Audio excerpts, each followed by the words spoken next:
The polls are closed in half the country and the votes are coming in. We'll break down the local and national elections next on the Rockbridge Report.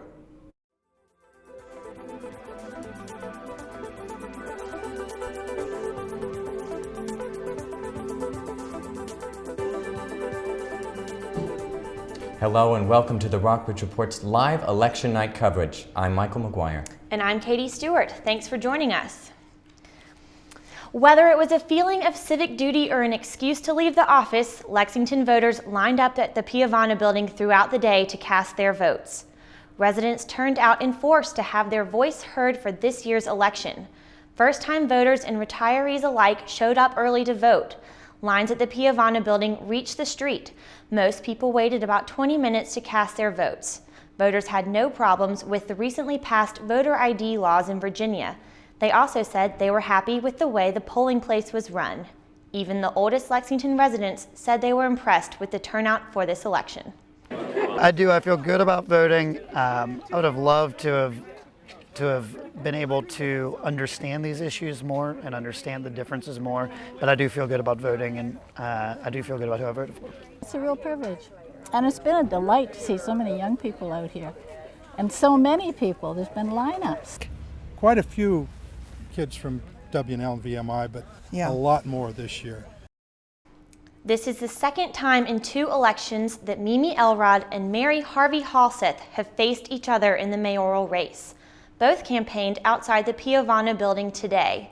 Mayor Elrod says it helps voters when they can put a face to the name they see on signs around town. Harvey Halseth said her time on city council has helped voters already get to know her. This is my 3rd election since 2008, and today's a little different because I feel a lot more secure in this particular mayoral race than I did 4 years ago. It's a personal obligation. I don't think there's any, obligation in the sense of a wider obligation, but I want to talk to people, and I want to be reelected. I really want this job again. Last week, reporter Scott Harrison sat down for a conversation with each of the mayoral candidates. One of the biggest issues throughout the campaign has been the possibility of school consolidation. That's an issue Elrod says she's ready to tackle. If I have to take a position, I can take a position. I'm not going to run away from what I believe. And people will say to me in regard to the school issue, just don't talk about that right now. Well, I'm sorry, but if I believe that something's right, if I really believe it's right, I'm not going to shy away. Harvey Halseth says that the process should be an ongoing discussion regardless of who is elected. Even if she loses the mayoral race, Harvey Halseth will still hold her city council seat.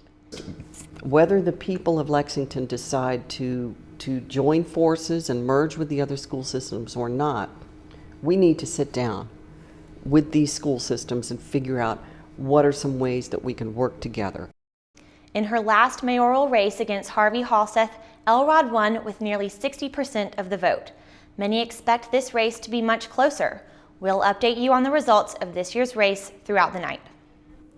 Many months of work and billions of dollars have gone into this year's presidential election.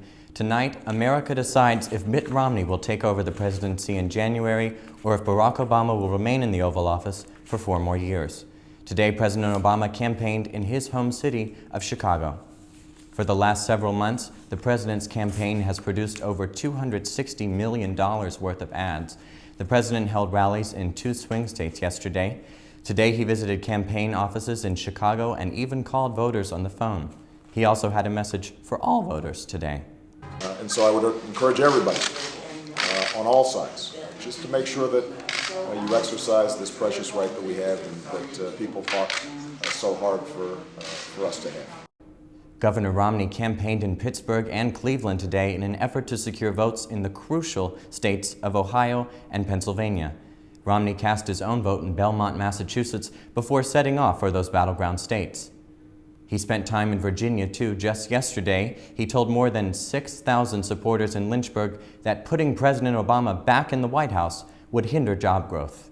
Still, people are making calls to get folks out to vote because they know if we get folks out to vote, we'll have the real change we really need in this country.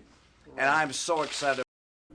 Governor Romney and his campaign team are in Boston tonight, while the president is at Chicago's McCormick Place with his supporters. Both, like the rest of the American people, are eagerly awaiting the election results. When we come back, we'll have the very latest on the Buena Vista School Board and Lexington City Council races. Stay with us.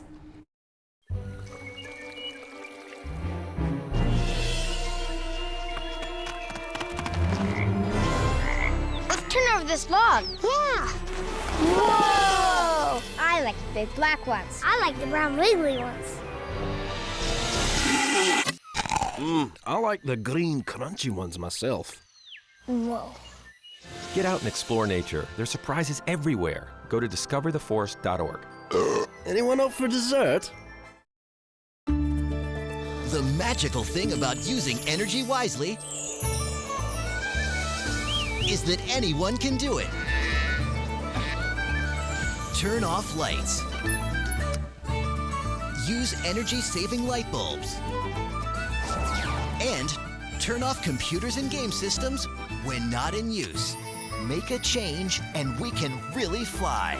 Grab a grown-up and go online to energy.gov/kids. Did you buy the flashlight and the batteries? Yes. Did you make sure we're not missing anything in the first aid kit? Yup. Did you go through the plan with the kids again? Yes. The more you prepare today, the more you'll be able to reduce the devastating effects of a tornado, an earthquake, a power outage, or any other disaster. Get a kit, make a plan, be informed. Visit ready.gov. Cotton balls. Duct tape.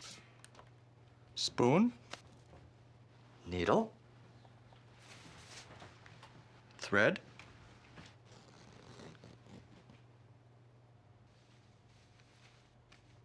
Scalpel. The smallest moments can have the biggest impact on a child's life. Take time to be a dad today. In Buena Vista today, citizens cast a record number of votes for 2 seats on the city's school board. Roy Mohler is vying for a seat on the Buena Vista School Board, but his opponents, Edward Matheny and Bill Fitzgerald, have already served interim positions. Mohler and Matheny spent the morning passing out flyers and talking with voters in front of the polling place. There's a lot of challenges, there's a lot of budget issues, there's a lot of money problems, but for the most part, the school system is one of the better things we have going for us. The school system is definitely a draw for the town because Buena Vista thrives off its schools. Buena Vista is a great place to bring your kids and put them in education. Even without a mayoral or city council election this year, voter turnout was one of the highest ever. With Bob Lira retiring and David Cox choosing not to run again, 4 candidates are vying for 3 Lexington City Council seats. Marilyn Alexander is the only incumbent in the group. Frank Friedman, Camille Miller, and John Mormon are the other 3 candidates. All 4 were at the Buena building this morning greeting voters and handing out pamphlets as some voters arrived early to cast their ballots before work. Alexander also met with voters during the lunchtime rush. It doesn't matter whether folks vote Republican or Democrat. It's just a lot of folks greeting one another, happy to be here and happy to be participating in the democratic process. I'm feeling very relieved that today is here, and in 7 more hours it'll be all over, be all she wrote, and everybody can calm down. Candidates were out shaking hands early in the day, anxiously awaiting the end of their campaigns. Long lines and cold temperatures did not deter voters or candidates from showing up in Lexington. Friedman was reluctant to say who he thought would end up on top after the votes were tallied. You know, when I ran 2 years ago, I had a great idea of exactly and could have told you emphatically who was going to win, and I was completely wrong, so I don't speculate anymore, but the winners will definitely be the city residents of Lexington, because lots of good people running for office. I'm very hopeful. I'm confident, but you never know. It's, you know, we've done all we can to get my name out, and I hope my ideas will speak for themselves. The city council members not up for election will see their terms expire at the end of 2014. That's all the time we have for now, but we'll be back with an election update at the top of the hour. Be sure to check out rockbridgereport.wlu.edu for continually updated election results. See you soon.